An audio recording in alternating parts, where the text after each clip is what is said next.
नमस्कार, मैं हूं मनीष और आप देख रहे हैं talk the truth official channel. Bengal का, तमिलनाडु का, असम का और पौंडीचेरी का 2 मई यानी कि आज मतगणना हुई और लगभग रुझान सभी के क्लियर आने शुरू हो गए हैं।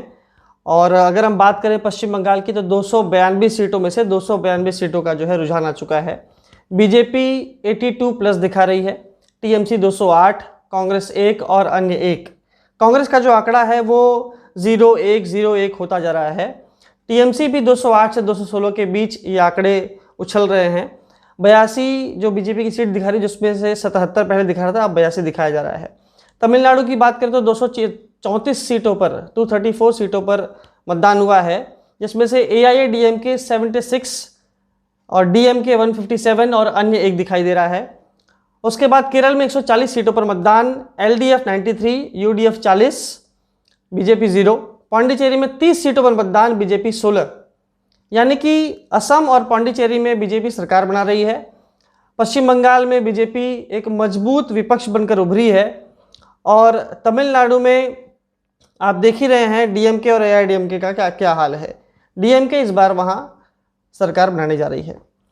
आप अगर असम की बात देखें तो 126 सीटों पे मतदान हुआ, जिसमें से 74 बीजेपी के पास है, कांग्रेस के पास 50 और अन्य के पास 2 सीटों का रुझान अभी तक दिखाई दे रहा है। बात करेंगे सबसे बड़े इन विधानसभा चुनाव में जो सबसे बड़ा एक मुद्दा रहा है वो पश्चिम बंगाल का, क्योंकि बाकी सब पे बीजेपी ने इतना ध्यान नहीं दिया। लेकिन अगर पश्चिम बंगाल की बात करें तो नरेंद्र मोदी और उनकी पूरी टीम पश्चिम बंगाल में उतर चुकी थी और टीएमसी से कई बागी नेता जो बीजेपी में जा चुके थे, उनमें से एक है शुभेंदु अधिकारी। और शुभेंदु अधिकारी की वजह से ही ममता दीदी ने नंदीग्राम को चुना। अपनी जो भवनीपुर सीट है ममता दीदी की, उन्होंने सिर्फ इसी टीस में वहाँ से चुनाव लड़ना स्किप किया और नंदीग्राम से चुनाव लड़ना शुरू किया, क्योंकि बागी हुए शुभेंदु अधिकारी ने कहा था कि हम यहाँ जो भी लड़ने आएगा उसे 50,000 वोटों से हराएंगे। ममता दीदी ने स्वयं वहाँ चुनाव लड़ा और टीएमसी का नारा था कि हम शुभेंदु अधिकारी को 1 लाख वोटों से हराएंगे। बीच में जब पिटारा खुला तो शुभेंदु अधिकारी आगे चल रहे थे, फिर बाद में दोपहर को पता चला कि टीएमसी की ममता बनर्जी आगे चल रही हैं। फिर एक रुझान ऐसा आया कि कहा गया कि 1200 वोटों से ममता दीदी नंदीग्राम से जीत चुकी हैं। उसके बाद एक क्लियर पिक्चर आया कि 1700 कुछ वोटों से नंदीग्राम से शुभेंदु अधिकारी की जीत हुई है। ये बहुत ही सुबह से लेकर उतार चढ़ाव नंदीग्राम की सीट पर देखा गया। आप अगर देखें बीजेपी की बात तो बीजेपी ने 200 प्लस की बात की थी पश्चिम बंगाल में, लेकिन 75 से लेकर 80 के बीच ही सिमटती नजर आ रही है। और टीएमसी जो पिछले चुनाव में 2016 के 211 सीटों पर विजय हुई थी, आज वो 215-216 के ऊपर उसका रुझान आ रहा है। आप अगर इस पर विश्लेषण करें तो बीजेपी की जो भी चुनाव रैलियां हुई हैं, जो भी मोदी जी हो गए हैं, बाकी सब उनके कैबिनेट के मंत्री, उनके नेता, उनके पार्टी के बड़े बड़े दिग्गज कार्यकर्ता जिन्होंने भी पश्चिम बंगाल में चुनाव का प्रचार किया है, उसका सारा का सारा असर कांग्रेस और सीपीएम पर चला गया है। टीएमसी को उसका कोई फर्क नहीं पड़ा है, ऐसा रुझान कहते हैं अभी तक जो रुझान देखने को मिला है। तो टीएमसी की सीटें बढ़ती ही नजर आ रही हैं, कोई फर्क नहीं पड़ा। फर्क पड़ा तो सिर्फ और सिर्फ कांग्रेस और सीपीएम की सीटों पर, जो सिमट कर 0 या तो 1 पर रह गए हैं। आगे जब एकदम क्लियर पिक्चर आ जाएगा तो आपको पता चलेगा कि कांग्रेस की कितनी सीटें हैं और सीपीएम की कितनी सीटें हैं, लेकिन ये रुझान बताता है कि टीएमसी वहाँ सरकार बना रही है। अब टीएमसी सरकार बनाई तो जैसा कि आप पहले से ही सुनते आ रहे हैं कि टीएमसी के राज में पश्चिम बंगाल में खेला, जैसे अभी बीच में नारा भी बनाया गया कि पश्चिम बंगाल में खेला हो बे, तो सही में वहाँ एक बहुत बड़ा खेला हो गया है, जहाँ बीजेपी के सारे वादों पर, सारे उम्मीदों पर पानी फिर गया। वो 200 तो छोड़िए, 100 का आंकड़ा भी पार नहीं कर पाई। तो भाजपा की एक गरीब महिला उम्मीदवार हैं जिनका नाम है चंदना बौरी। वो पहले एक नौकरानी हुआ करती थी, एक मजदूर हुआ करती थी, एक झोपड़ी में रहती थी, कुछ गायें और कुछ बकरियां थी उनके पास। संपत्ति के नाम पर 31,000 कुछ नगद रुपए थे। मैंने उस पर एक वीडियो भी बनाया है, आप ऊपर एक बटन आएगा, लिंक आएगा, उस पर आप देख सकते हैं उनके बारे में। तो उन्होंने 4145 वोट से सलतोरा सीट से वो विजय हुई हैं और वो अब एमएलए बन गई हैं। तो इस वीडियो को जो हमने उनके ऊपर बनाया था वो बड़ा ही अच्छा प्रतिसाद लोगों ने उसको दिया है, 14,000 से ऊपर उसको व्यूज़ आए हैं। तो आप उस वीडियो को भी जरूर देखिएगा। आप अगर बात करें ममता के जीत की, ममता दीदी के जीत की, तो सबसे बड़ी बात है मुस्लिम वोटर।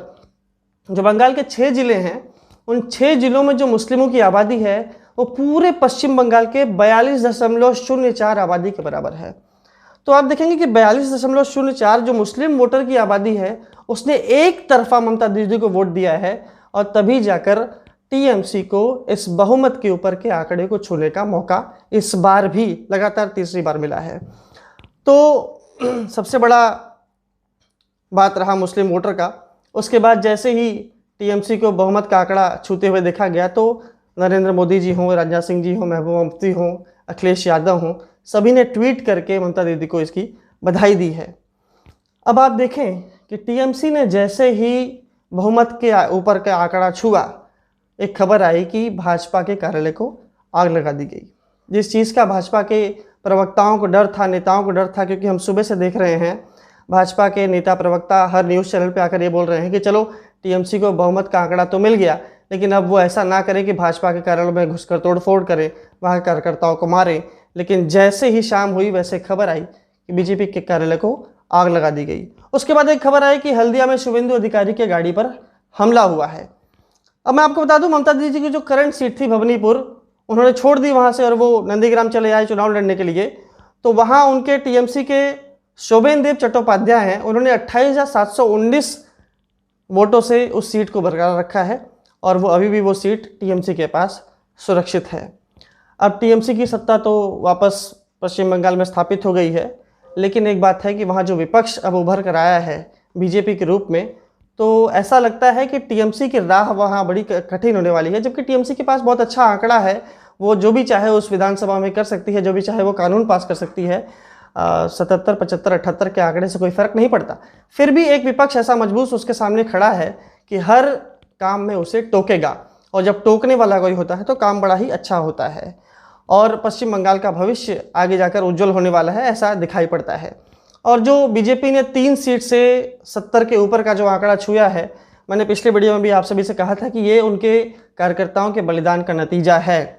और अभी भी बीजेपी ने आस नहीं छोड़ी है, क्योंकि एक साथ ही कोई चीज़ जीत ली जाए ऐसा बहुत ही कम मुमकिन होता है कि एक अटेम्प्ट में ही कोई IAS IPS और ये एग्ज़ाम पार कर ले। तो ये बीजेपी के लिए एक बहुत बड़ा एग्ज़ाम है, वहाँ के कार्यकर्ताओं के लिए बहुत बड़ा एग्ज़ाम है।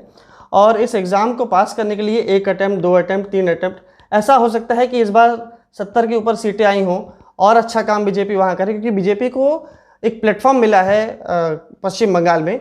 तो अच्छा काम करेगी तो आगे जाकर बहुत ही अच्छा रिजल्ट आने की भी संभावनाएं हैं। और टीएमसी को अपने 2016 के आंकड़े से ऊपर जो उनकी सीट आने वाली है उस पर भी उनको संभाल के काम करना पड़ेगा, क्योंकि उनके सामने खड़ा हुआ पक्ष 70 के ऊपर काउंटिंग रखता है और वो उनके हर काम में नुक्ताचीनी करने का अधिकार भी रखता है। आपको हमारा ये वीडियो कैसा लगा हमें कमेंट बॉक्स में लिखकर ज़रूर बताएं। हमारे वीडियो को लाइक करें, शेयर करें, हमारे चैनल को सब्सक्राइब करें। अपना ख्याल रखें।